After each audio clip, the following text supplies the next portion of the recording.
Amigos y amigas, muy buenas noches. Nos encontramos en La Mula TV, como siempre en El Arriero, programa en el que nos dedicamos a analizar los conflictos, la coyuntura. Y el día de hoy tengo a un experto en el tema de conflictos, en el tema de minero además, que es un tema que está movido o se está empezando a mover nuevamente en estas semanas. Está con nosotros José Chávez, investigador de cooperación. José, muy buenas noches. Buenas noches, Javier, y gracias por la invitación. Bueno, con José teníamos una conversación pendiente desde hace algún tiempo, porque José ha publicado en los últimos meses 2 libros, no uno, sino 2.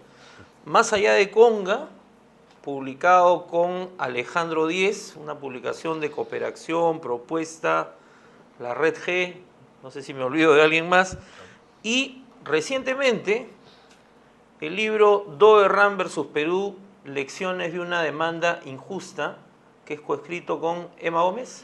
Con Emma Gómez. Emma Gómez de Cooperación y publicado en los cuadernos Globalización con Equidad de la Red Peruana por una Globalización con Equidad.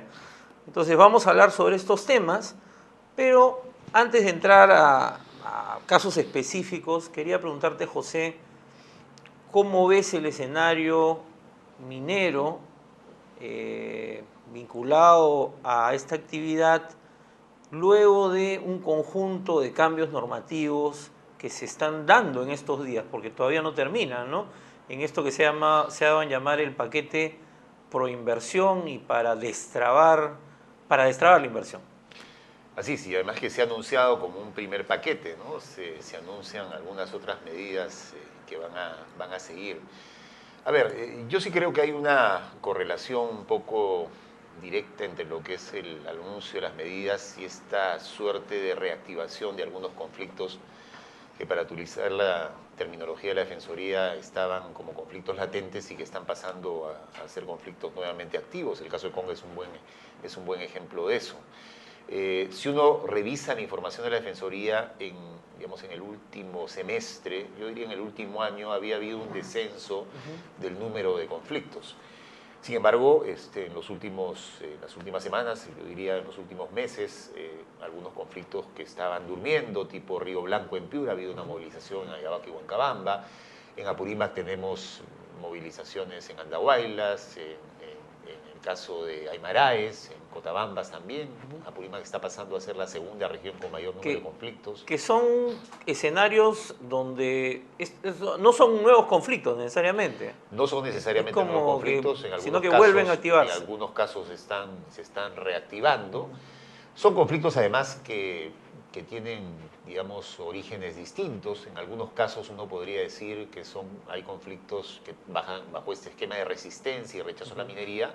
Y en otros casos son conflictos más de convivencia. Creo que Cotabambas y Espinar son buenos ejemplos de eso. Ahora, insisto, y respondiendo a la pregunta, yo sí creo que hay una reacción frente al paquete de medidas anunciadas, estas 7 medidas que fueron presentadas por el presidente Humala, pero también frente a algunas vocerías, algunos anuncios que han hecho los propios representantes de algunas empresas mineras. El caso de Yanacocha y Conga, este anuncio de que ya se terminó el reservorio, vamos a comenzar el segundo reservorio, el anuncio de la posibilidad de trasvasar las aguas de la laguna del Perol, sin duda está a la base de esta movilización de las comunidades de Bambamarca y Celendín, ¿no? Ahora, antes de entrar al caso Conga, que quiero conversarlo además porque tú has trabajado este libro, has hecho ese estudio, digamos, hay un grupo de medidas que tienen que ver con los estudios de impacto ambiental y que tiene que ver con plazos y otros aspectos, qué cosa es vinculante o qué cosa no es vinculante.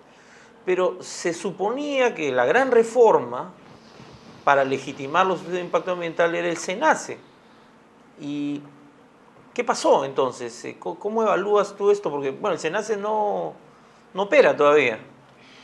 El SENACE no opera. El SENACE además, en principio, va a comenzar a operar en abril del 2014, pero con todas sus facultades transferidas además a finales de 2014. Entonces lo que está ocurriendo, yo creo que esta discusión de días más o días menos y este argumento que se ha dado de parte del gobierno de que no se está flexibilizando gran cosa, yo creo que la manera más adecuada de tratar de dimensionar lo que ha pasado con este paquete de medidas en relación con el Sistema Nacional de Certificación Ambiental es que, digamos, es aceptado por todo el mundo que tenemos un Sistema Nacional de Certificación Ambiental que es todavía extremadamente precario, al margen de que está todavía bajo el control de los sectores, ¿no?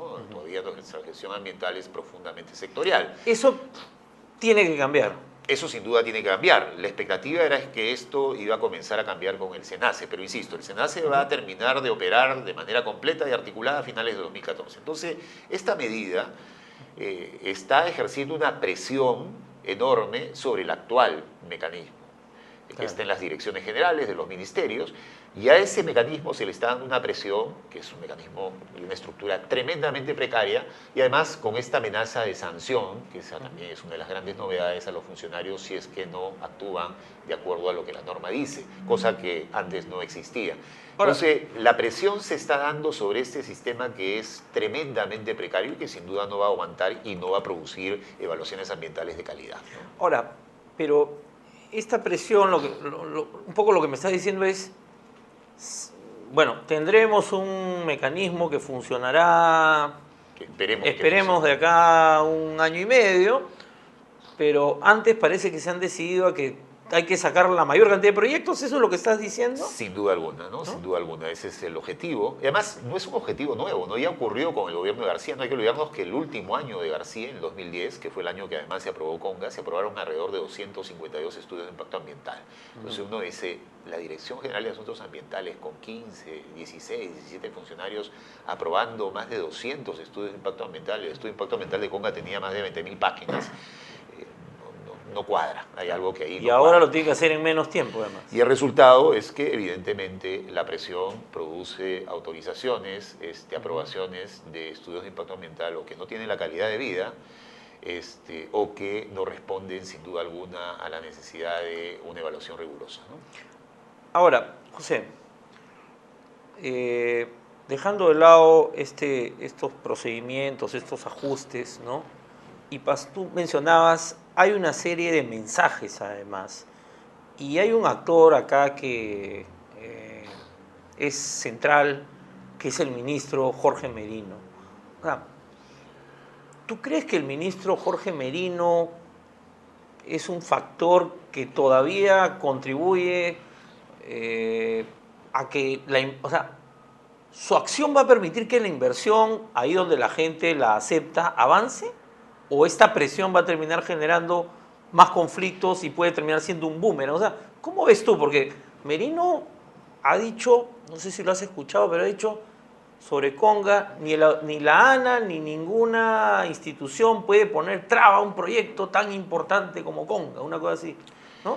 ¿Cómo ves tú a este actor, ¿no? Que parece tan importante? A ver, yo creo que cuando hablamos del ministro Merino, me da la impresión que estamos hablando de un personaje que ha adquirido en estos últimos tiempos un poder y una influencia gravitante en el gabinete, ¿no? No sé si exagero, pero me da la impresión que estamos hablando, por lo menos, de la segunda persona más influyente del gabinete después del ministro. No era eso, al comienzo, él no era un actor Sin central. duda alguna, ¿no? Yo creo que después del ministro Castilla, él es una de las personas más influyentes dentro del gabinete, que además ha ido armando y construyendo una estructura de funcionarios cercanos a él en varios organismos claves, no solamente del sector energía y minas, también de proinversión. Entonces, yo creo que él está jugando un rol muy importante. Pero además, el otro elemento es que aparentemente no se sacan lecciones de lo que ha pasado en el país, ¿no? Entonces se piensa que tomando este tipo de decisiones, como las que han sido tomadas hace algunas semanas, milagrosamente las poblaciones van a dejar de lado, digamos, sus cuestionamientos a los proyectos de inversión y los proyectos van a avanzar de una manera distinta al último periodo. Y yo creo que, insisto, no se sacan lecciones. Si uno revisa, Javier, los principales conflictos emblemáticos que han habido en los últimos 10 años en el país, Tambo Grande, Cerro Quilis, Río Blanco, Tía María, Santana, todos estos conflictos que generaron polarizaciones y por supuesto Conga, todos estos conflictos, digamos, han sido claramente postergados, ¿no? la polarización que generaron motivaron una situación que hacían inviable los proyectos en el corto plazo. Entonces, pensar que un proyecto como Conga, con todo lo que generó Conga, el país discutiendo durante un año si Conga va o si Conga no va, el país dividido entre los que estaban a favor y en contra, dos crisis ministeriales, por obra y gracia de no sé qué factores, hoy en día ese proyecto nuevamente tiene viabilidad y la posibilidad de que se desarrolle. Yo creo que es no sacar las lecciones adecuadas e insistir en una lógica que lo único que va a provocar es mayor polarización. José, tenemos que hacer una pausa y volvemos en un instante con José de Chávez, investigador de cooperación, con quien estamos conversando sobre conflictos y minería en el Perú.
Estamos conversando en El Arriero con José de Chávez, investigador de cooperación. José, tú has dicho que no se sacan lecciones de los conflictos, pero hay un conflicto donde al parecer se estarían manejando las cosas de distinta manera, y es el conflicto de Espinar. Tú has trabajado mucho tiempo el conflicto, has acompañado en la etapa en que se elaboró el acuerdo marco con cooperación y el apoyo de Oxfam también, y ahora también estás acompañando este proceso. Hace unos días hubo una conferencia de prensa en el Congreso donde la congresista Verónica Mendoza y el alcalde de Moyohuanca presentaron las conclusiones del informe y señalaron que se había confirmado que las denuncias de contaminación ambiental eran reales y ciertas. Ese mismo día salió una nota de prensa del Ministerio del Ambiente que dice que ha habido identificación, pero ya se determinarán y se tomarán decisiones. Una nota muy general, ¿no? Muy laxa sobre el tema. ¿Cuáles son las principales conclusiones del informe de Espinar, de este monitoreo? Yo diría dos o tres. En primer lugar, efectivamente, yo creo que el caso Espinar es un caso sumamente interesante y además que confirma que en el país todos los conflictos no son iguales, ¿no? Hay conflictos que tienen distintas características, los conflictos de resistencia y estos conflictos como el de Espinar, que son más bien conflictos de convivencia. Y donde, además, después de un nuevo capítulo complicado, difícil en Espinar, la población, sus autoridades han mostrado una capacidad de diálogo que creo que hay que saludar. Yo diría que hay dos o tres conclusiones del monitoreo ambiental que ha sido participativo y donde además varios organismos del Estado han estado involucrados, el MINAN, el OEFA, la Autoridad Nacional del Agua, Sensopas, en fin, han habido una intervención multisectorial importante, interesante. La primera es que el monitoreo confirma que, digamos, la población de Espinar no estaba loca ni exagerada, ni exageraba la situación. Hay problemas ambientales en la provincia de Espinar, ¿no? Y que muchos de esos problemas son bastante complicados y bastante graves. Había un tema central que la población pedía, era ver el tema de la causalidad de los problemas ambientales. El estudio y el monitoreo tal como estaba diseñado no permite establecer el tema de la causalidad y se ha utilizado un término que reemplaza el término de causalidad y se habla de asociación, que los problemas ambientales estarían asociados a la actividad minera. Ahora, hay algunos datos claves, fundamentales. La cuenca del Salado, que es la cuenca principal donde se ha dado la mayor actividad minera en los últimos 20 o 30 años, los resultados muestran, porque hay que leer los resultados por cuencas. Hay otras lecturas que juntan las tres cuencas, la cuenca del Salado, la cuenca de Cañipía, y ahí como que los indicadores varían. Pero en el caso de la cuenca del Salado, según la Autoridad Nacional del Agua, el 95.4% de la cuenca estaría afectada y contaminada.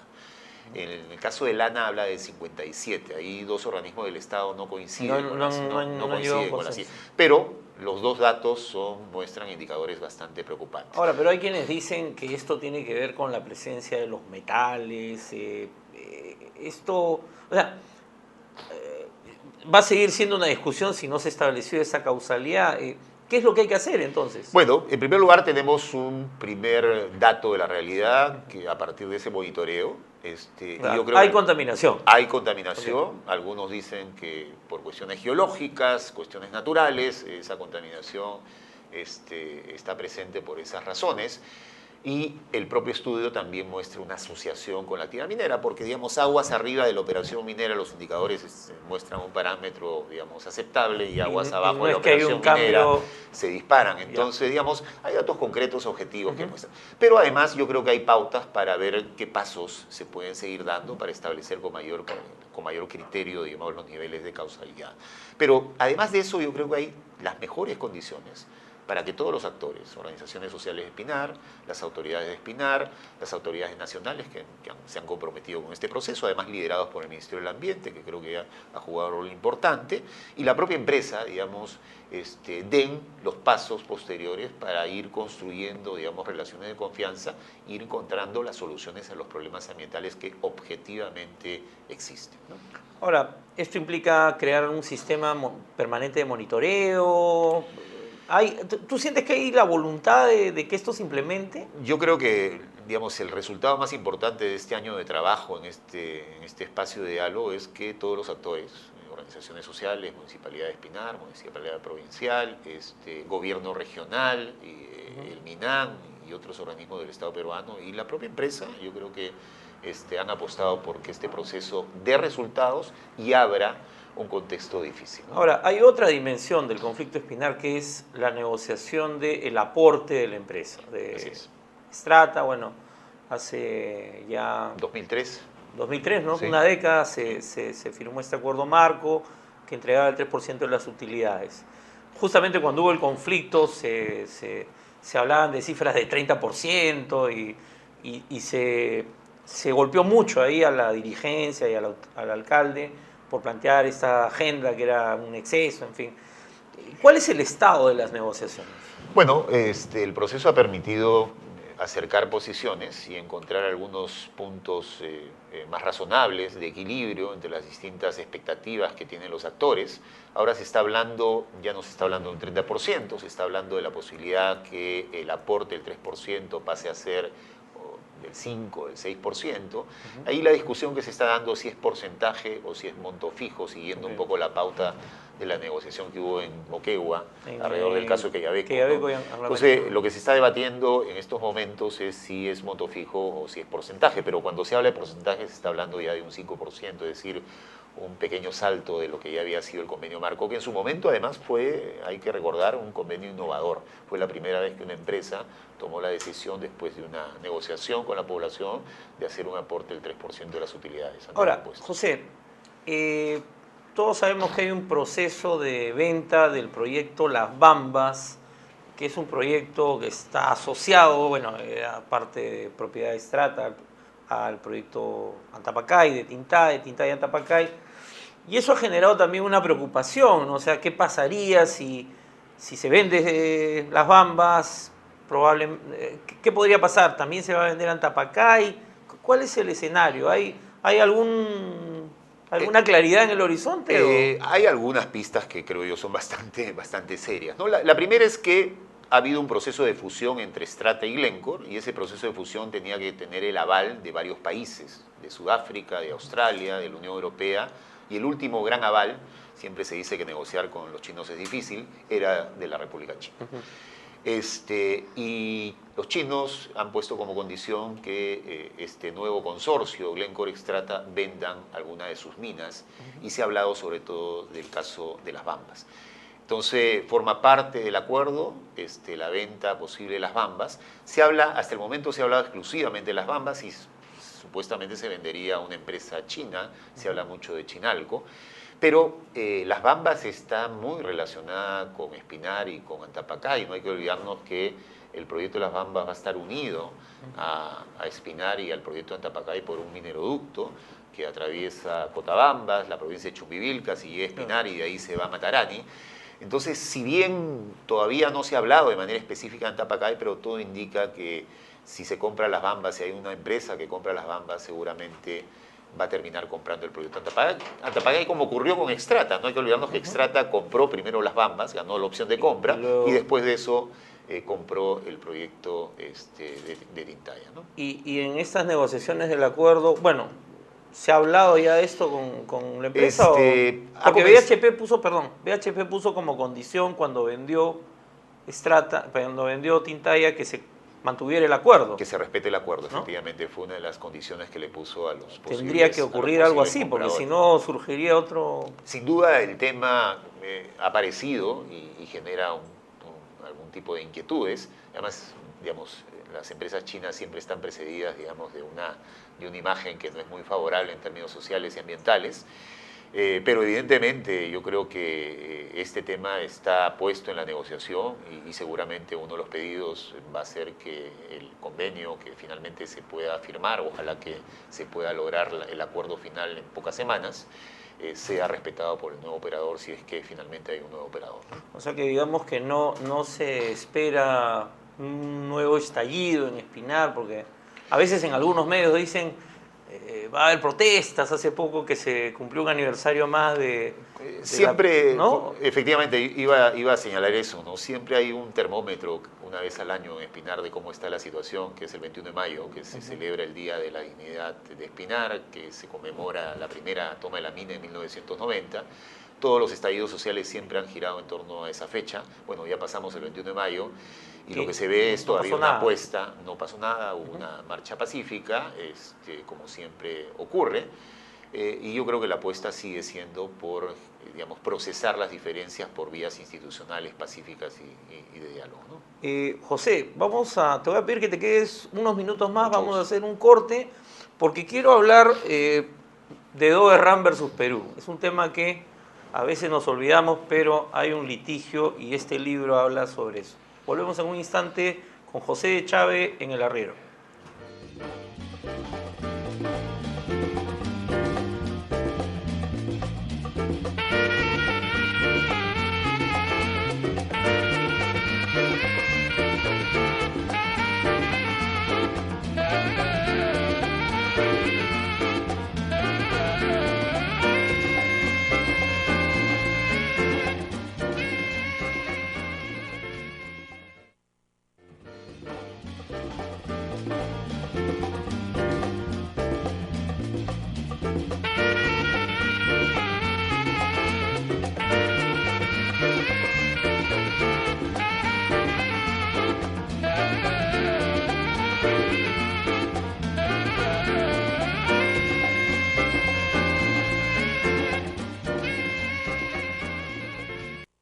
Estamos conversando con José Chávez, investigador de cooperación, sobre conflictos, minería. Hemos pasado un rápido repaso a los principales conflictos y yo comenté al inicio que José, junto con Emma Gómez, ambos de cooperación, han publicado el libro Doberran versus Perú, lecciones de una demanda injusta, publicado por la Red G, Globalización con Equidad. Es un libro breve que se lee rápido.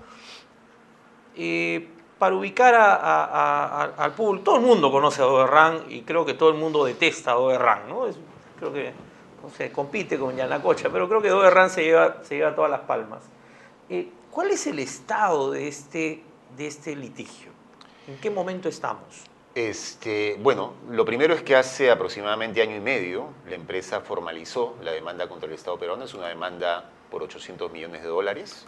La empresa está utilizando el capítulo de inversiones del Tratado de Libre Comercio que el Perú ha firmado con los Estados Unidos, que es un capítulo que le brinda enormes ventajas a los inversionistas, en este caso a los inversionistas de los Estados Unidos, porque siempre la gente se pregunta y dice, bueno, pero ¿cómo una empresa que ha incumplido todas sus obligaciones en el país, que es considerada como la que tiene las peores prácticas, que ha sido además expulsada de la Sociedad Nacional de Minería, ¿cómo esta empresa se puede dar el lujo de demandar al Estado peruano? Y efectivamente se puede dar el lujo, y además se puede dar el lujo de ganarle al Estado peruano.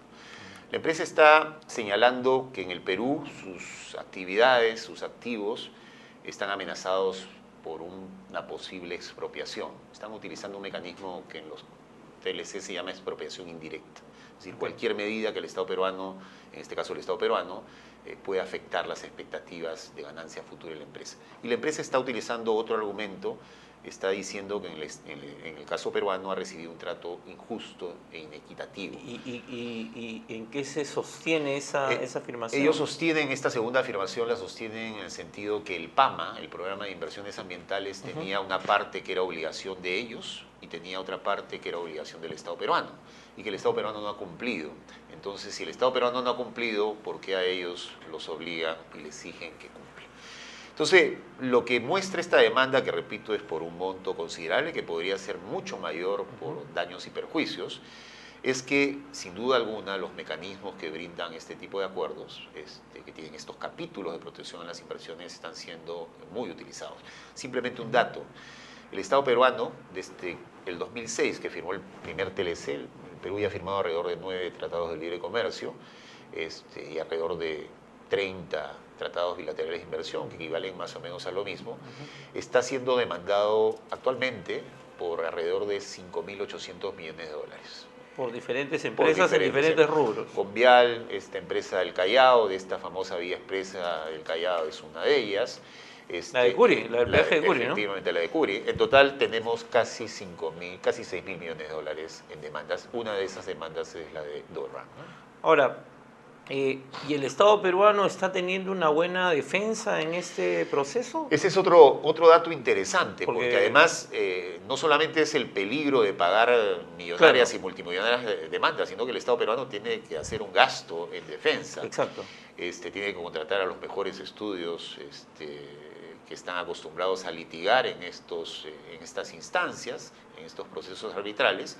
El Perú, para el caso de Dorrama, ha contratado un estudio que es uno de los mejores en este tipo de demandas en los Estados Unidos, y ha contratado también, en el caso peruano, al estudio de Checopar para que los asesore. Entonces, hay una fuerte inversión en se paga con nuestros impuestos, digamos. Que la pagamos todos los peruanos, y que si al final perdemos la demanda, también vamos a pagar esa cuenta todos los peruanos. Ahora, pero ¿qué se puede hacer? Porque, digamos, al firmar los TLCs nos enganchamos a este sistema. Nos enganchamos. En un caso, porque digamos, uno puede decir, bueno, pueden haber casos en que el Estado incumplió o se portó mal, pero en este caso todos tenemos claro que la empresa es la que tuvo un pésimo manejo y no cumplió. Creo que si de algo no se le puede acusar a Estado peruano es que no sea un país amigable a las inversiones, ¿no es cierto? Tenemos las mejores reglas, las más atractivas, ¿no?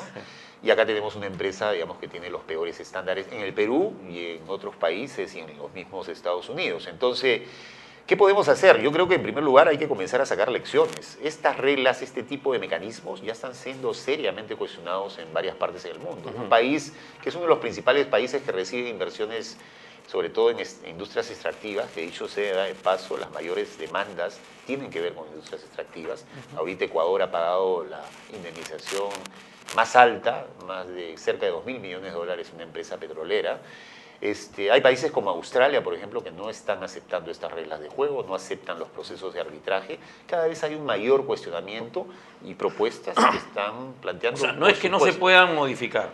Por supuesto que se puede modificar. Además, ya es necesario comenzar a hacer un balance. Lo que sí preocupa es que el equipo negociador del Perú, que además sigue siendo el mismo y siguen más o menos las mismas pautas desde el 2006 para adelante, están totalmente convencidos. Hemos conversado que ese es el mecanismo y es el único camino para insertar a la economía peruana en la economía global. Ahora, ¿qué cambios habría que hacer En primer lugar, modificar estos procesos de arbitraje, ¿no? Yo creo que el CIADI, que es un organismo que pertenece al Banco Mundial, que es quien recibe el mayor número, no es el único. Creo que tiene reglas de juego que son poco transparentes. los estados son demandados por las empresas, pero al revés, los estados no pueden demandar a las empresas, las decisiones son inapelables, los mecanismos no obligan. No es muy equitativo el sistema. No es para nada equitativo. Entonces la idea es optar por mecanismos. Nadie dice que no hayan estas instancias, pero que estas instancias se renueven y que planteen, digamos, reglas de juego que sean mucho más equitativas, ¿no? José, un tema que se me estaba yendo, lo tenía acá anotado, pero ahora que estamos hablando de Loroya se me ha venido a la mente. Justamente hoy día en el diario Gestión, y hace unos días Roque Benavides, señalaron que las modificaciones a los ECAs, a los estándares de calidad ambiental que estaba impulsando el MINAM, ponían en riesgo a las refinerías, en particular a Hilo.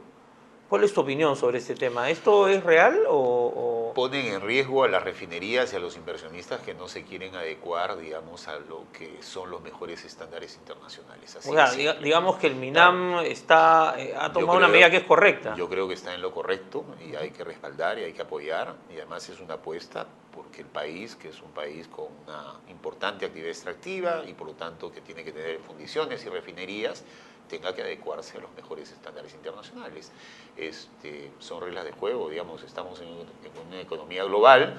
Yo creo que a estas alturas que las empresas y los inversionistas, digamos, no quieran aceptar estas reglas de juego, me parece que es un indicador que todos deberíamos preocuparnos. Yo creo que el MINAM está en el camino correcto y es una medida que además la venimos arrastrando y postergando hace un buen tiempo, ¿no? Muy bien, José, muchísimas gracias. Te pido que no te vayas 2 minutos, que tengo que comentar rápidamente algunas publicaciones que me han llegado, además de nuevamente recomendar el libro, los 2 libros de José, Más allá de Conga.